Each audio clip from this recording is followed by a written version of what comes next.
তৈরি করেছি bachelor chef app. ব্যবহার করুন।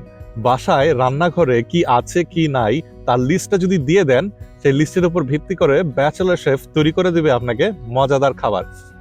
না, আসলে খাবার তৈরি করে দিবে না, আপনাকে ইনগ্রেডিয়েন্ট, তারপর কিভাবে রাঁধতে হবে এই প্রক্রিয়াটা বলে দিবে, আর আউফাও কিছু ছবি দিয়ে আপনাকে একটু বোকা বানাবে, এই আর কি। bachelorchef.streamlit.app এই ওয়েবসাইটটিতে গেলে আপনি অ্যাপটি দেখতে পাবেন। সেটা মোবাইল অথবা কম্পিউটার যে কোনো জায়গা থেকে অ্যাক্সেস করতে পারবেন। আর এখন এই অ্যাপ ডেভেলপমেন্টের টিউটোরিয়ালের প্রথম অংশে আমরা দেখব স্ট্রিমলিট অ্যাপ এই প্ল্যাটফর্মটিকেই, তার সাথে প্রথমে পরিচিত হব। এরপর আমরা দেখব কিভাবে একটা পাইথন কোড ব্যবহার করে OpenAI এর ChatGPTর সাথে এবং DALL-E 2 সাথে কমিউনিকেশন করা যায়, এবং সেই কমিউনিকেশন করতে গেলে কী কী জিনিস প্রয়োজন তার সাথে আমরা আগে একটু দেখাশোনা করে নেব। এই টিউটোরিয়ালের শুরুতেই আমি অনুমান করে নিচ্ছি যে আপনি অলরেডি পাইথন প্রোগ্রামিং সম্পর্কে অবগত আছেন। অ্যানাকোন্ডা, পাইথন প্যাকেজ, এই ধরনের জিনিসপত্র আপনাকে এখন এই ভিডিওতে বোঝানো লাগবে না। প্রয়োজনীয় লিঙ্ক আমি ডেসক্রিপশনে দিয়ে দেব, বাট ধরে নিচ্ছি এগুলো আপনি অলরেডি জানেন।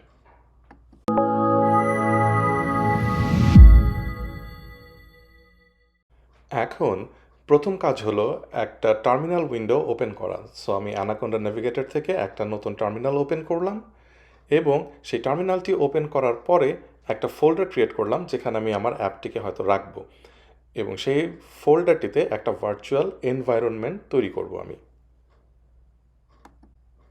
এইবার এই ভার্চুয়াল এনভায়রনমেন্টে আমি স্ট্রিমলিট অ্যাপ ইনস্টল করব, এবং সবশেষে এবার আমি ইনস্টল করব OpenAI।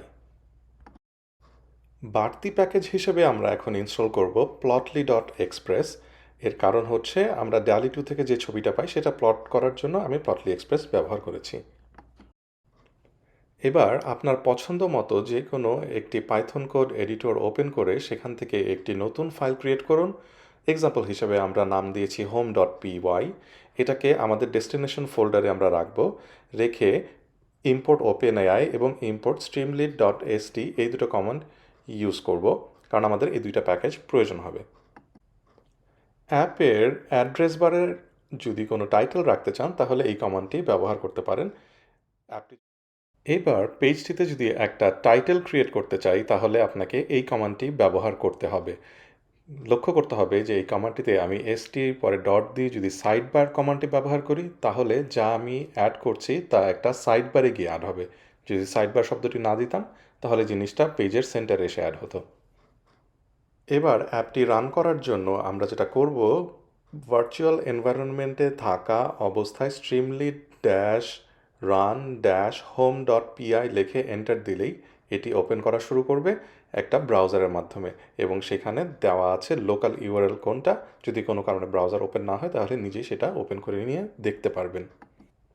এবারে যদি আমরা ব্রাউজার ওপেন করে অ্যাপটার দিকে তাকাই তাহলে দেখা যাবে অ্যাপটিতে শুধুমাত্র রয়েছে ফুড রেসিপি জেনারেটর এই টাইটেলটি, যেটা শুধু সাইড বারের উপর রয়েছে। বাকি সব অংশই ফাঁকা, কারণ এখানে আর কিছুই আমরা লিখে দেইনি। এবারে আমরা বিভিন্ন ভ্যারিয়েবল ডিফাইন করব। ভ্যারিয়েবলগুলো হলো স্পাইসেস, প্রোটিনস এবং ভেজিস। আপনি চাইলে ChatGPTকে দিয়ে এই ভ্যারিয়েবলগুলো তৈরি করে নিতে পারেন, যেটা আমি করেছি। আমি ChatGPTকে গিয়ে বলেছি আমাকে 30টি পপুলার বাংলাদেশি মশলার লিস্ট তৈরি করে দাও অ্যাজ এ পাইথন অ্যারে। সে আমাকে সুন্দর করে সেটা তৈরি করে দিয়েছে। সো সেটা ChatGPTকে বললে তৈরি করে নিয়ে এখানে কপি পেস্ট করে দিলেই হবে। এবারে আমরা অ্যাপের অন্যান্য অপশন বারগুলো অ্যাড করব। সেখানে আমরা রাখছি সাইড বারে সিলেক্ট ফুড স্টাইল, যেটা হবে আসলে একটা সিলেক্ট বক্স, এবং স্পাইসেস, প্রোটিনস এবং ভেজিস এগুলো হবে মাল্টি সিলেক্ট, কারণ আমরা এখানে একসাথে অনেকগুলো অপশন চুজ করতে পারবো।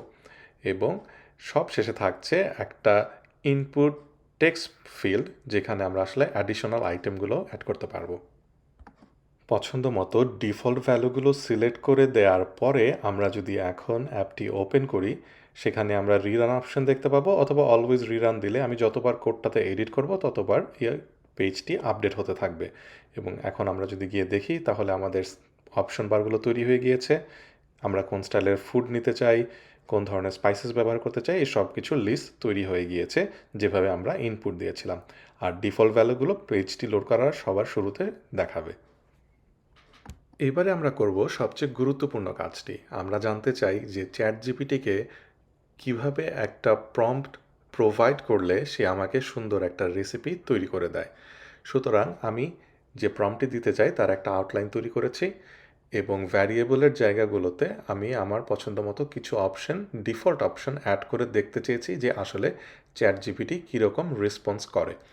এই কমান্ডের সাথে আমি একটা বাড়তি অংশ জুড়ে দিয়েছিলাম। বলেছিলাম আমাকে একটা প্রম্পট তৈরি করে দিতে, যেটা আমি DALL-E 2-কে দিলে সে আমাকে একটা সুন্দর ইমেজ তৈরি করে দেয়। এবং এখন আমরা দেখতে পাচ্ছি যে সে কীভাবে একের পর এক পুরো রেসিপির জন্য ইনগ্রেডিয়েন্ট কী লাগবে, ইনস্ট্রাকশন কী হবে এবং DALL-E 2-র জন্য যে প্রম্পট কী হবে সেটা আমাকে লিখে দিচ্ছে। খুব সহজ কথায় যেটা হবে, আমরা আমাদের পাইথন ফাংশন থেকে চ্যাটজিপিটিকে প্রম্পটটি যখন পাঠাবো তার রিটার্ন আসলে আসবে ঠিক এইভাবে এবং আমরা প্রয়োজন মতো সেটাকে ডাইসেক্ট করে নেব। এবারে আমরা চ্যাটজিপিটিকে প্রম্পট পাঠানোর জন্য পাইথন ফাংশনটি লিখে ফেলব। আর এই পাইথন ফাংশনটি কাজ করার জন্য কিছু বাড়তি প্যাকেজও অ্যাড করতে হবে, সেটাকেও আমরা ইম্পোর্ট করে নেব। এবারে যদি আমরা ফাংশনটার দিকে একটু খেয়াল করে দেখি, দেখতে পাবো যে আমি চ্যাটজিপিটিকে একটুক্ষণ আগে যে কমান্ডটি দিয়েছিলাম সেটাই প্রম্পট হিসেবে আমি লিখে নিয়েছি এবং ভ্যারিয়েবলগুলোকে আমার ফাংশনের আর্গুমেন্ট হিসেবে ডিফাইন করে দিয়েছি। সুতরাং যেটা হবে, আমি যে স্ট্রিমলিটে যে অপশনগুলো তৈরি করেছি সেই অপশনগুলোকে যদি আমি ফাংশনের আর্গুমেন্ট হিসেবে পাঠিয়ে দিই তাহলে এটি প্রম্পটের কাছে চলে যাবে এবং রিটার্ন আসবে মেসেজ হিসেবে, যেটাকে আমি আবার প্রয়োজন মোতাবেক ভাগ করে নিচ্ছি এমনভাবে যাতে আমি ইনগ্রেডিয়েন্ট আর ইনস্ট্রাকশনকে আলাদা করে ফেলতে পারি এবং প্রম্পটটাকেও আলাদা করে ফেলতে পারি। এখানে লক্ষ্য রাখার মতো বিষয়গুলো হচ্ছে যে ম্যাক্সিমাম টোকেন নাম্বার কত দেয়া আছে এবং আপনি কতগুলো অ্যান্সার পেতে চাচ্ছেন সেটা এন দিয়ে ডিফাইন করা যায়। এবং টেম্পারেচার যদি আপনি বাড়িয়ে দেন তাহলে আপনি আরও ক্রিয়েটিভ অ্যান্সার দেখতে পাবেন চ্যাটজিপিটির কাছ থেকে। টোকেন নাম্বারের ব্যাপারে সাবধান থাকতে হবে, কারণ নাম্বার অফ টোকেনের উপর ভিত্তি করে আপনাকে OpenAI চার্জ করবে। এবার চলুন যাওয়া যাক OpenAI-এর ওয়েবসাইটে। এই ওয়েবসাইটটি চ্যাটজিপিটির ওয়েবসাইট থেকে আলাদা। এখানে গিয়ে আপনার অ্যাকাউন্ট খুলতে হবে, অথবা যদি আপনার অলরেডি অ্যাকাউন্ট থাকে তাহলে সেটা দিয়ে লগ ইন করে নিতে হবে। মনে রাখতে হবে OpenAI-এর চ্যাট বক্সে বসে আপনি যে ধরনের কমান্ডগুলো দিয়ে থাকেন সেগুলো ফ্রি, কিন্তু এর বাইরে আপনি যদি কোনো অ্যাপ বা অন্য কোনো মাধ্যম থেকে এখানে অ্যাক্সেস করতে চান তাহলে সেই জন্য আপনাকে চার্জ গুনতে হবে। এখানে অসংখ্য এক্সাম্পল দেয়া রয়েছে যে কীভাবে আপনি চ্যাটজিপিটির প্রম্পটকে ব্যবহার করতে পারেন এবং বিভিন্ন ধরনের পাইথন অথবা জাভা ফাংশন ইউজ করে কিভাবে এই ধরনের প্রম্পটকে কল করতে পারেন। আপনি যদি প্লেগ্রাউন্ড এই পেজটিতে যান তাহলে আপনি চ্যাটজিপিটির সেই সব ফাংশনালিটি এখানে পাবেন, কিন্তু এখানে যেটা আপনি করতে পারবেন, এখানে আপনি একটু খেলাধুলা করতে পারবেন। অর্থাৎ বিভিন্ন ধরনের যে ইনপুট প্যারামিটার আছে প্রম্পট কল করার, সেই ফাংশনগুলোকে এখানে টেস্ট করে দেখতে পারবেন এবং রেজাল্টে কী ধরনের পার্থক্য হয় সেটা আপনি বুঝে নিতে পারবেন। আর এই ফাংশনগুলো ইউজ করার সময় কোনো চার্জ কাটা হবে না আপনার অ্যাকাউন্ট থেকে। কি কনসেপ্ট পেজটিতে গিয়ে একটু দেখে নেবেন টোকেনের ডেফিনিশন কিভাবে দেয়া আছে, কিভাবে সেটা চার্জ করা হয়, এগুলো একটু জেনে নিলে সুবিধা হবে। তাহলে নিজের প্রম্পটগুলোকে নিজের অ্যাপের জন্য ভালো করে ডিজাইন করে নিতে পারবেন, যেটা আপনার জন্য সাশ্রয়ী হয়। বিল্ড ইওর অ্যাপ্লিকেশন এই পেজটিতে যাওয়ার পরে নিজের জন্য একটি সিক্রেট কি তৈরি করে নেবেন। এই সিক্রেট কিটি আপনার অ্যাপের সাথে অ্যাড করা থাকতে হবে। এটি ব্যবহার করে আপনার অ্যাপটি OpenAI প্ল্যাটফর্মের সাথে যুক্ত হবে এবং আপনার দেয়া প্রম্পটটি এক্সিকিউট করবে। বিভিন্ন ধরনের মডেল অফার করে থাকে OpenAI আপনাকে, সেগুলোর প্রাইস কেমন হবে এগুলো দেখে বুঝে শুনে অথবা প্র্যাকটিস করে তারপরেই সেগুলো আপনি আপনার অ্যাপে ইনক্লুড করে নেবেন। এবং আমার ক্ষেত্রে আমি একটু সুবিধা পেয়েছিলাম, আমি যখন প্রথম অ্যাকাউন্টটি খুলি আমাকে $18 ব্যবহার করার জন্য ফ্রি দিয়েছিল। যদি আপনি সেটা পেয়ে থাকেন তাহলে সেটা ব্যবহার করে আপনার প্রথম অ্যাপটি বানিয়ে আপনি টেস্ট করতে পারেন। এবারে টেস্ট করার জন্য আপনি চাইলে আপনার সিক্রেট কিটি সবার প্রথমে অ্যাড করে নিতে পারেন, কিন্তু স্ক্রিনে আপনি আমারটা দেখতে পাচ্ছেন না, কারণ আমি সিকিউরিটির কারণে সেটা এখানে দেখাচ্ছি না। এবারে আমরা চ্যাটজিপিটি প্রম্পটের ফাংশনের মতো করে আরেকটা ফাংশন অ্যাড করব, যে ফাংশনটার কাজ হবে চ্যাটজিপিটির ফাংশন থেকে যে প্রম্পটটি আমরা পেয়েছিলাম DALL-E 2-র জন্য সেই প্রম্পটটিকে আমরা এখানে পাঠাবো এবং এই ফাংশনটি DALL-E 2 সাথে যোগাযোগ করে আমাদের জন্য প্রম্পটের উপর বেস করে একটা ছবি তৈরি করে পাঠাবে। এবার আসি আমরা আমাদের অ্যাপের মেইন বডি ডিজাইনে। এখন যেটা করব আমরা অ্যাপের মেইন বডিটাকে 2টা কলামে ভাগ করব এবং সেখানে 2টা বাটন বসাবো। একটা বাটনের কাজ হবে জেনারেট রেসিপ এবং আরেকটা বাটনের কাজ হবে আমার ইউটিউব পেজের লিঙ্ক দেখানো। এখন অ্যাপটি খুললে আমরা দেখতে পাবো ঠিক যেমনটা আমরা বললাম তেমনটাই আমাদের অ্যাপটি দেখতে লাগছে। এবারে অ্যাপের মূল ফাংশনগুলো তৈরি করে ফেলছি, যেখানে জেনারেট রেসিপ বাটনের কাজ কী হবে সেটা ডিফাইন করা আছে, যে এটা আমরা এই ফাংশনটাকে কল করব এবং রিটার্ন আসলে সেই রিটার্নগুলোকে বিভিন্ন ভ্যারিয়েবলের মাধ্যমে ডিফাইন করে নেব। এবং স্টাইলিংয়ের জন্য আমি মাই বার নামে একটি প্রগ্রেস বার অ্যাড করে রেখেছি। সেই প্রগ্রেস বারটি ভ্যালু বিভিন্ন ধাপে ধাপে আপডেট করে আমি বুঝতে পারবো যে আসলে কোন ধাপ পর্যন্ত ঠিকমতো এক্সিকিউট হয়েছে বা আমার কাজটি কতখানি কমপ্লিট হয়েছে। এই পর্যন্ত অ্যাপটির কাজ যতটুকু হয়েছে সেটাকে যদি আমরা এক্সিকিউট করার চেষ্টা করি তাহলে আমরা দেখতে পাবো যে এখন প্রগ্রেস বারটি শো করছে, তার মানে হচ্ছে কাজ শুরু হয়েছে।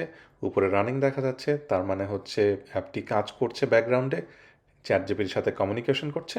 এরপরে আউটপুট চলে আসলে আমরা বুঝতে পারবো যে এটি হলো আমাদের ডিজায়ার্ড আউটপুট, যেটা ফাংশনালিটি আমরা অ্যাপে ডিফাইন করেছিলাম।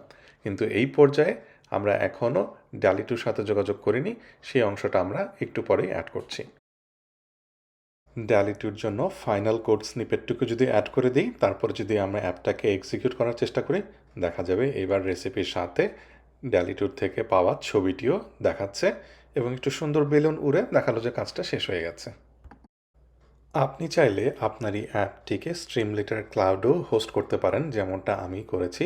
কিন্তু সেই ক্ষেত্রে আপনাকে যেটা করতে হবে, আপনার এই অ্যাপটিকে গিটহাবে আগে আপলোড করে নিতে হবে এবং সেখান থেকে স্ট্রিমলিটে আগে একটি অ্যাকাউন্ট খুলে, যেটা অবশ্যই ফ্রি, সেই অ্যাকাউন্ট থেকে একটা নতুন অ্যাপ হিসেবে ডিপ্লয় করে আপনি আপনার অ্যাপটিকে সবার জন্য উন্মুক্ত করে দিতে পারেন। তবে সেই ডকুমেন্টেশনটা আপনি নিজেই দেখে নেবেন। আজকের এই ভিডিওর পরিসরে আমি এই বিষয়ে বিস্তারিত আর বলতে চাচ্ছি না।